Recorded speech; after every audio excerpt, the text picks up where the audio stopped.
Good morning. Welcome to the Unitarian Universalist Church of the Brazos Valley. My name is Reverend Kiya Heartwood, and my pronouns are she, they. We're so happy that you're here this morning with us. We're going to sing for our prelude number 396 in the gray hymnal. I know this rose will open. You may already know it, and we're going to do it in a round. So, test question this morning.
What do you think? Okay, let's start over here, and then y'all come in and watch Ivy. She will help you. Ready? My side, ready to go? I know this rose will open. I know my fears will burn away. I know my soul will unfurl its wings. I know this rose will open. I know this rose will open. I know my fears will burn away. I know my soul will unfurl its wings. I know this rose will open. Last time. I know this rose will open. I know my fears will burn away. I know my soul will unfurl its wings. I know this rose will open. I know this rose will open.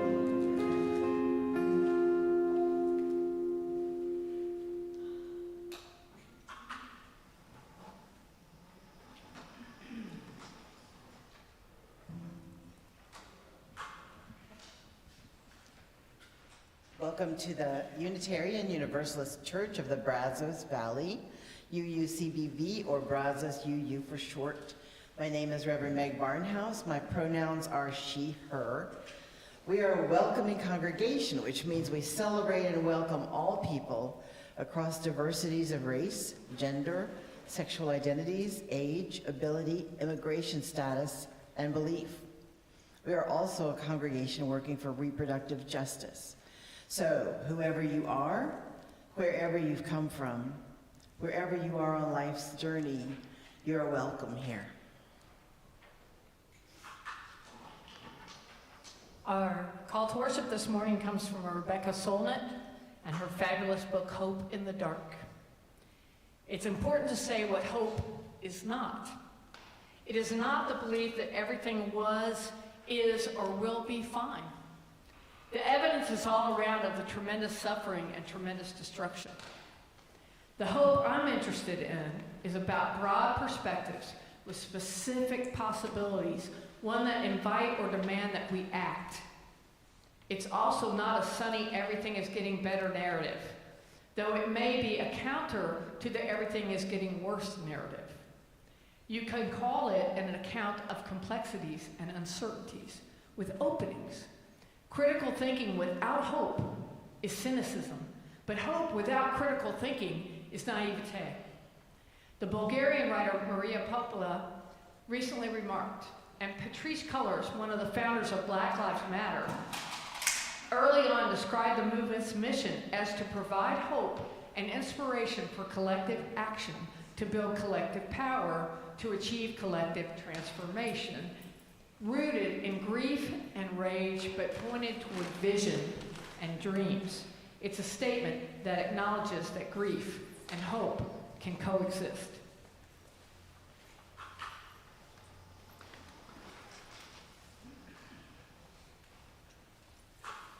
Our chalice leader this morning is Skyra.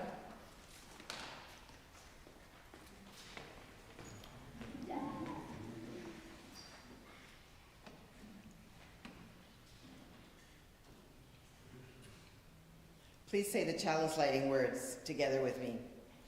We light the chalice, the symbol of our Unitarian Universalist faith, as a beacon of hope for all who seek justice, dignity, and compassion, and in celebration of the life of truth and meaning we share together.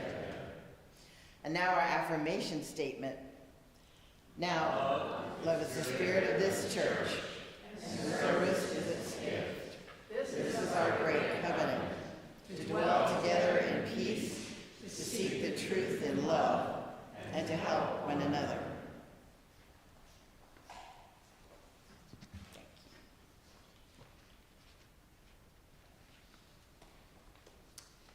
As Unitarian Universalists, we believe that there is a spark of the divine in all the beings on the planet and in the universe, including all of y'all.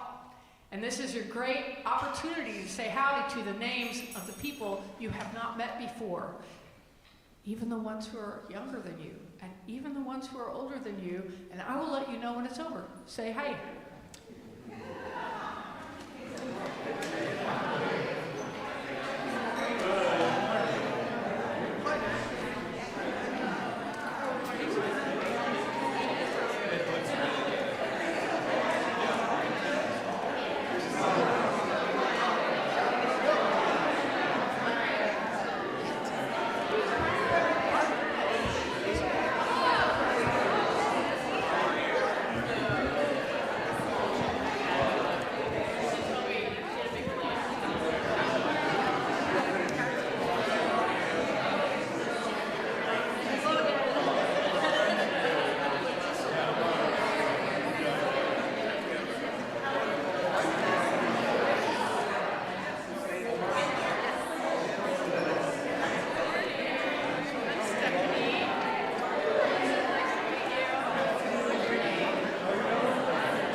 Good morning. My name is Allison, and I use she, they pronouns, and I am the Director of Religious Education here at UUCBV, and each week I get to tell you a really fun story. And this story this week is a story of hope, and it's called After the Fall, How Humpty Dumpty Got Back Up Again.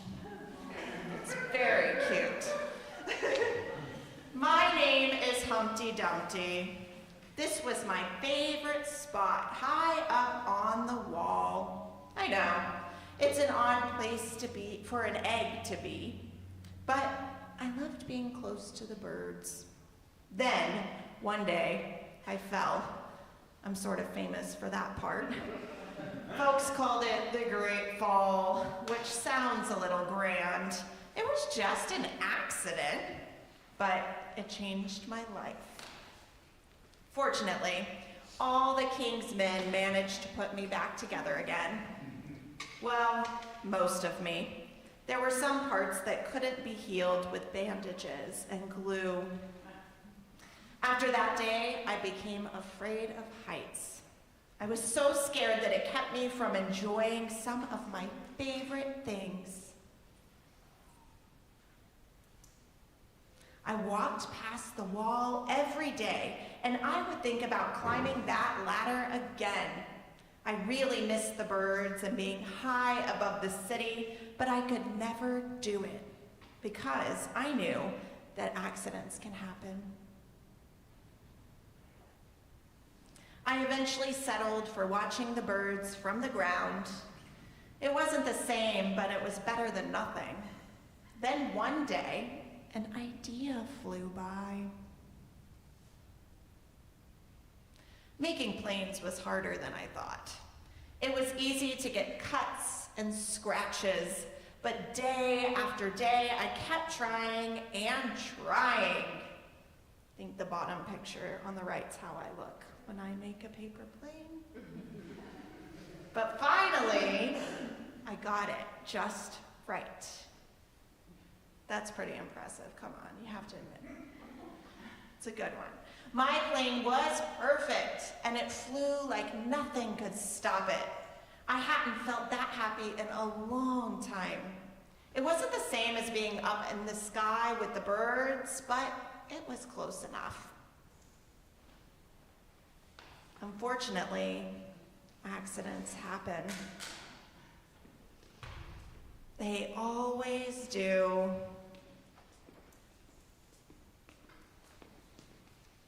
I almost walked away again, but then I thought about all the time I'd spent working on my plane and all the other things I'd missed. But the higher I got, I decided I was going to climb that wall. But the higher I got, the more nervous I felt. I didn't want to admit it. I was terrified. I didn't look up. I didn't look down. I just kept climbing, one step at a time, until I was no longer afraid. Maybe now you won't think of me as that egg who was famous for falling. Hopefully, you'll remember me as the egg who got back up. Ooh, if you can. Here, I'll show. Humpty Dumpty has wings now. It's very cool. And learned how to fly. I know. Oh, it's so cute.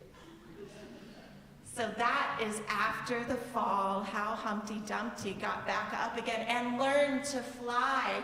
And now let all of us younger UUs and myself fly to religious education. And will you all please sing us out with this little light of mine? This little light of mine, I will let it shine. This little light of mine, I will let it shine. This little light of mine, I will let it shine. Let it shine, let it shine, let it shine.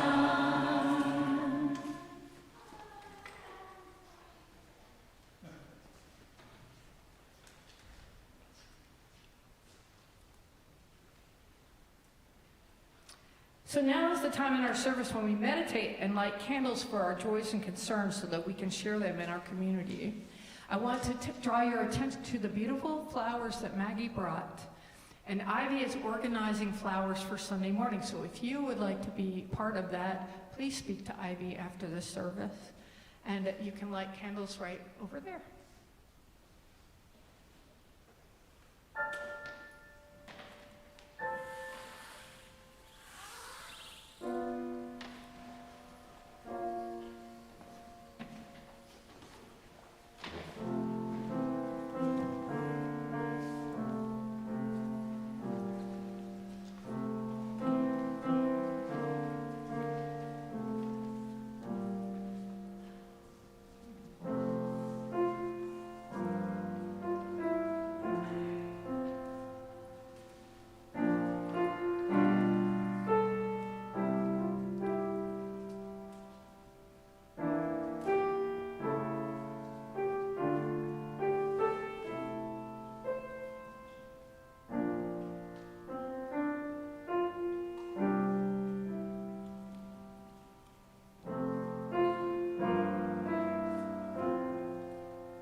Please open up your gray hymnals to number 21, For the Beauty of the Earth.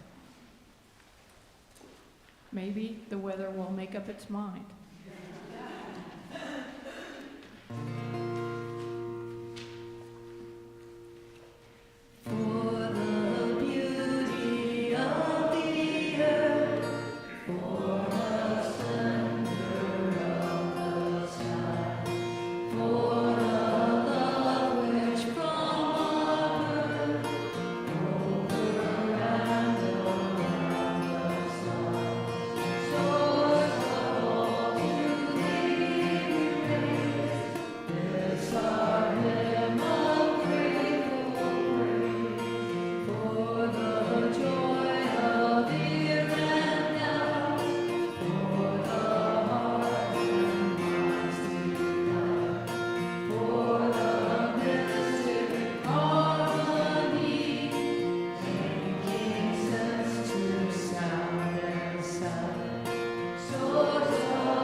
So when I was a kid, I used to worry about the whole story about Pandora's box. You all know that story?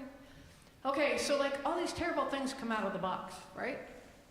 And then the last thing in the box is hope.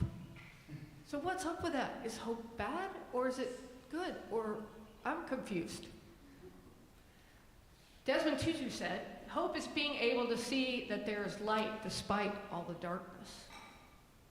Hope can be an answer in dark times because it provides a vision beyond the present struggles. It offers a reason to keep moving forward even when circumstances feel overwhelming. Real hope isn't just blind optimism. It's the belief that change is possible, that hardships are temporary, and that meaning can be found even in suffering. And maybe. I'm not sure. But in history, hope has been a driving force for resilience. It has fueled social movements, inspired personal perseverance, sustained people through crises. Hope allows individuals and communities to endure, adapt, and ultimately work toward a better future. Our chalice is a symbol of this kind of sustainable hope. This is the kind of hope we can rely on as a collective hope that can support us through our action, through whatever challenges get thrown at us. And Lord knows they're getting thrown right now. It's like 4 pitching machines are throwing at us at all times. I really want to emphasize the differences between good hope and bad hope, because not all hope is created equally, and defining and distinguishing between the two kinds of hope can determine our success in these difficult and challenging times. So what do I mean by bad hope? Well, bad hope is false hope. It clings to unrealistic expectations or denies reality. Nothing wrong here, nothing to see here. Obviously, that is not true. This type of hope might manifest as waiting passively for a savior or a magical solution to fix everything, or maybe a politician. I believe it has led to the outcome we are all currently living through from the last election. Like if you're just sitting around waiting for the, for the end of the world, and that you're going to get taken someplace else and it's all going to be fine and you can just leave this mess behind you, that is really not very good thinking, is it? It's the tool of authoritarians, dictators, fascists, strongmen. Give me your agency. Let me take care of you. Trust me. I alone can fix it. Whatever it is fragile and often leads to disappointment, despair, and inaction when the hoped-for outcome does not materialize, when the price of eggs keeps going up, not down. For example, hoping that climate change will resolve itself without addressing systemic issues or taking action is bad hope. Simplifying and cartooning our problems. It places responsibility outside ourselves and neglects the need for effort, for study, for science, for engagement. If we just deport every immigrant, if we just tear up our government and start over, let's just blame everything on trans kids or women or the military or DEI. That's so silly. Let's just go back to 1860 or 1890 or segregation, Jim Crow. We've heard all this sort of talk for far too long. And we all wait and hold our breath, waiting for someone else to stop this madness. This bad hope is false hope. This kind of hope perpetuates this madness and harms us all. Now, good hope, on the other hand, is active and grounded. It acknowledges the challenges we face while empowering us to act within our capacity. This is the hope that inspires change and fosters resilience. Good hope is rooted in reality, but looks towards positivity. With all this, there must be a pony in here somewhere. It recognizes that while we cannot do everything, we can do something. So Rebecca Solnit also said, inside the word emergency is the word emerge. From an emergency, new things come forth. This is our opportunity to make the world a better place and make our lives better and make our kids' lives better. But it requires doing some things that seem kind of counterproductive, counterintuitive. Good hope is the kind of hope that motivates a community to plant trees in barren soil.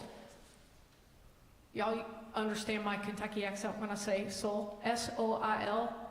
It's also in Kentucky S-O-U-L and S-O-L-E.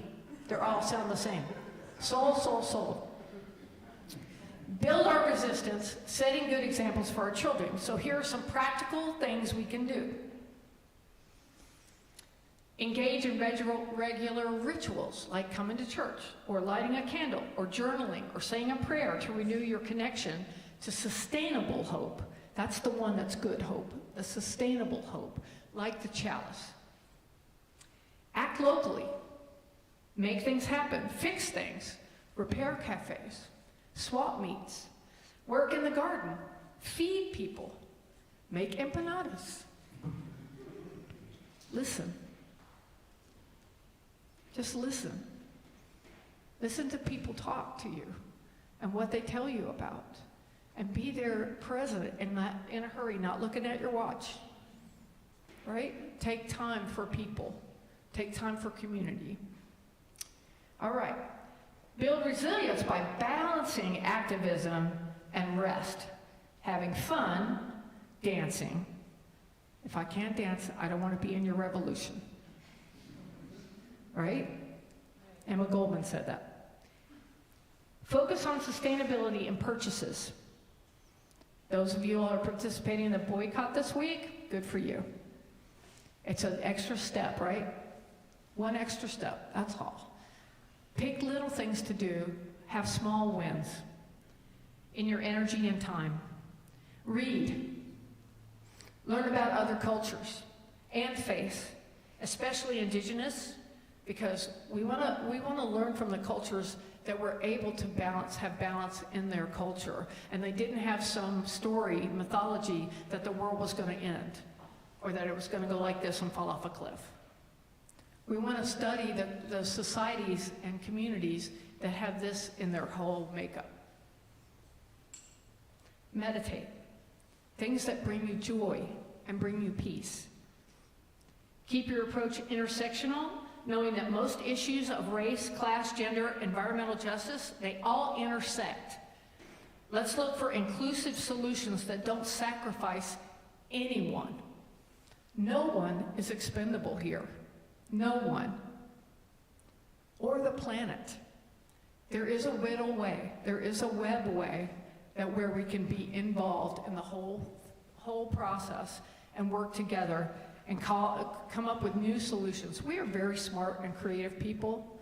And if we don't feel like we are, our kids are definitely. How many people have smart kids? That's what I'm saying. All right. Keep your approach intersectional. Value diversity. Learn to listen respectfully to other people's points of view. Even the people that you know are complete idiots, listen to them. Speak up and ask questions. Tell me more. That's always a good one. Try it out. Try it out today. Somebody says something you don't understand what they're talking about, you wish you would change the subject quickly, go, tell me more.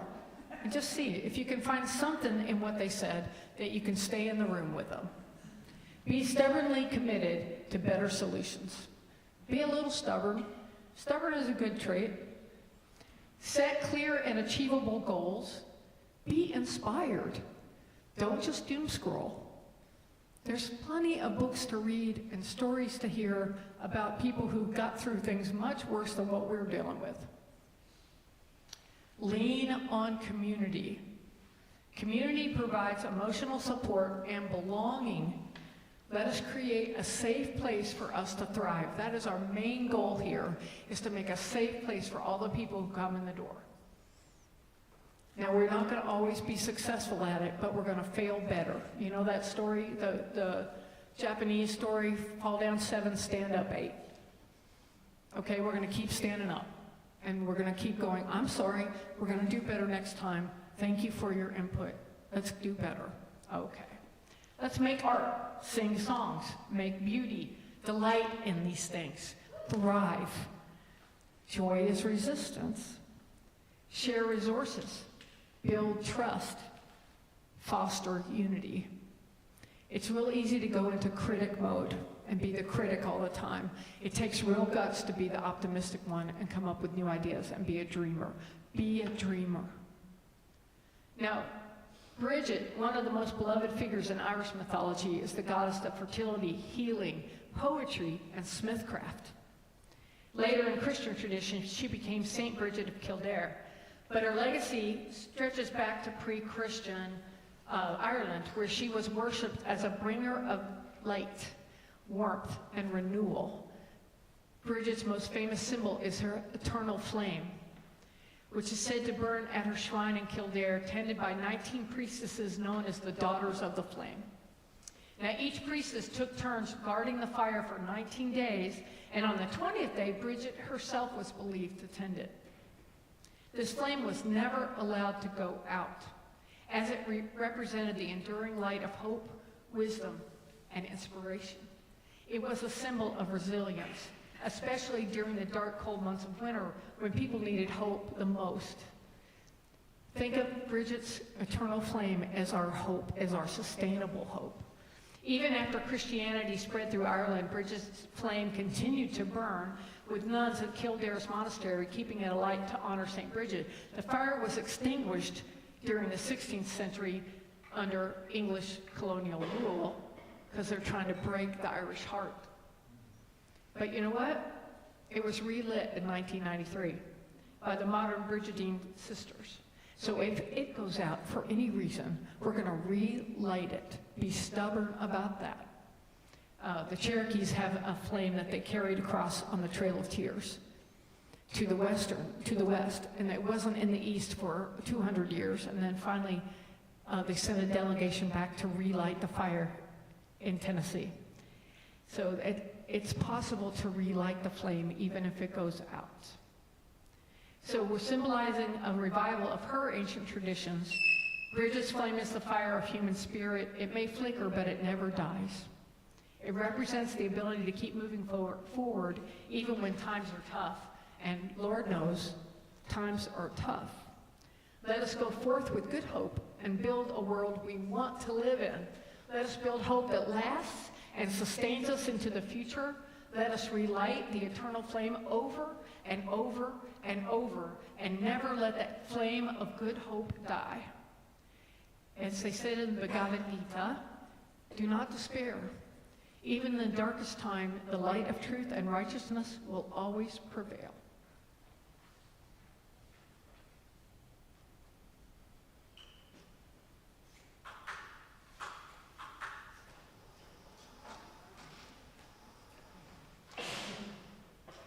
And now let there be an offering taken to sustain and strengthen this place, which is sacred to so many of us.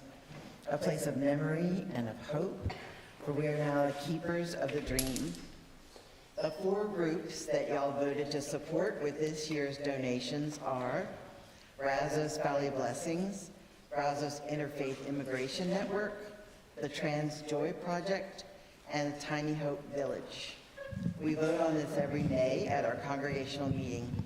Please be as generous as you can.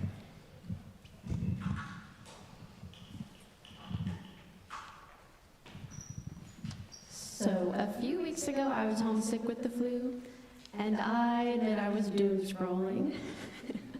But I came across this line that somebody named Rajlula, that was their Threads handle.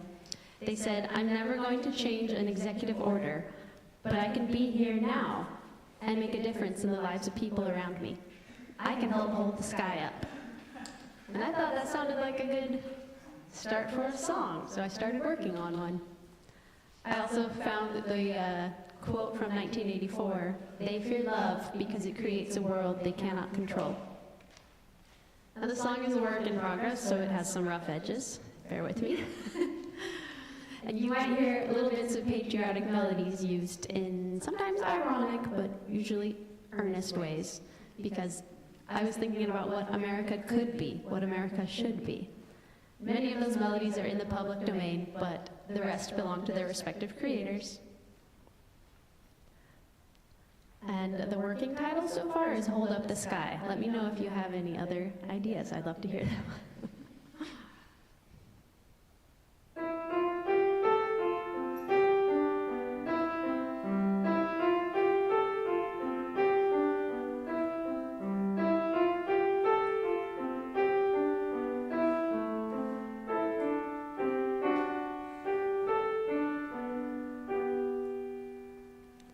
They want us afraid, they want us alone, they want us to stay tucked away in our homes, but we're holding tight and sharing the spark. It only takes one light to push back the dark. I've got your back, and I know you've got mine, and together we'll hold up the sky. If your sky is falling down, you know we will all come round. We'll make a heaven here in the middle of hell. And if you hear calling out, I hope you will follow the sound to someone who needs you near, some pain to dispel.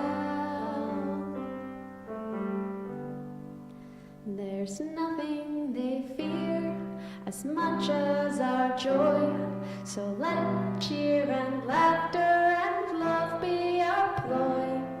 Let us plant seeds and learn how to sow. If there's something you need, will you please let me know? Because I've got your back, and I know you've got mine, and together we'll hold up the sky.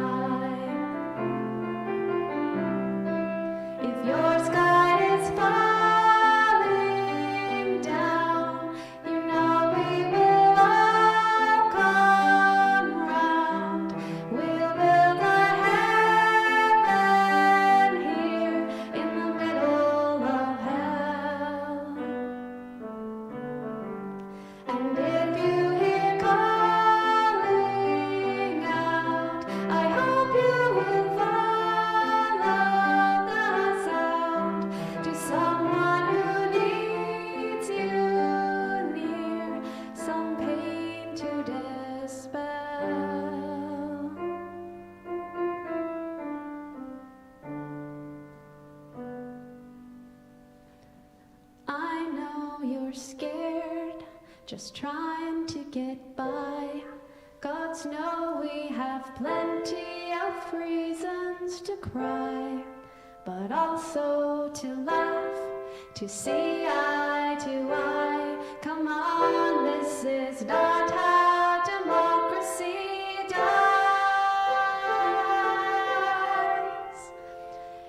If your sky is falling down, you know we will all come round. We'll build a heaven here in the middle of hell. And if you hear calling out, I hope you will follow the sound to someone who needs you near, some pain to dispel.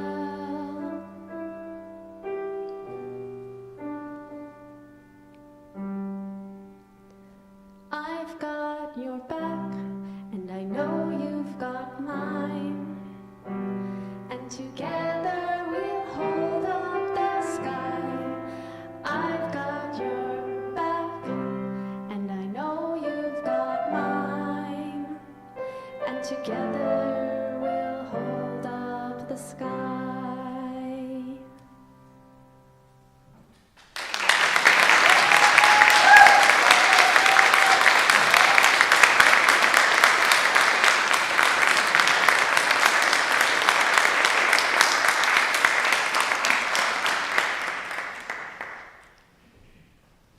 We give thanks for these gifts we have given, for those we receive, and for each other. We give thanks for Ivy and the gift of your new song. Beautiful.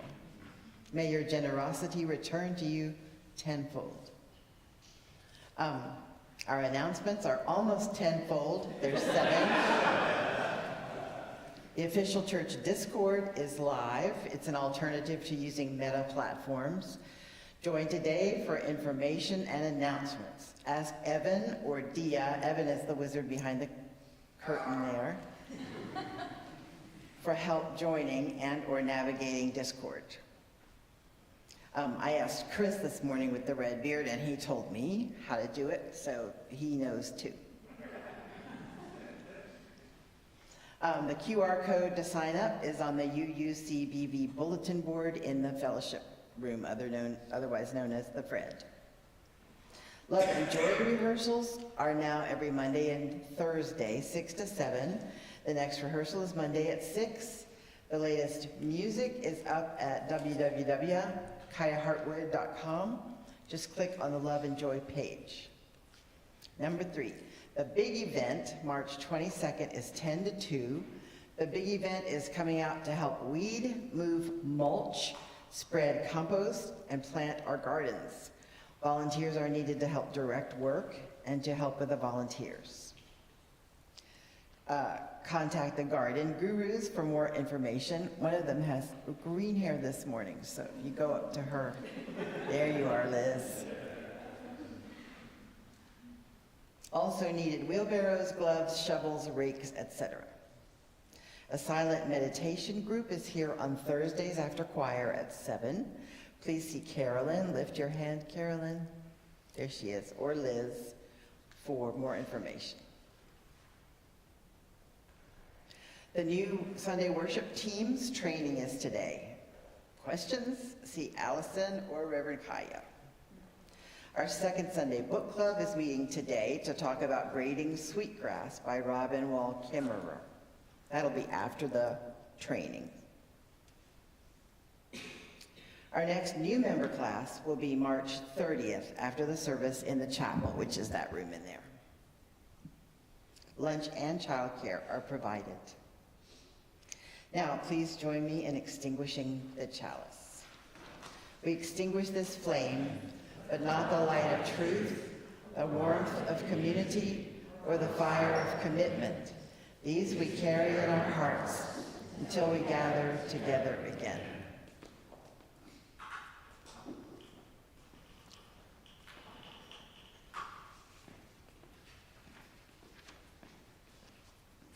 Please sing with me if you choose to. Remember the way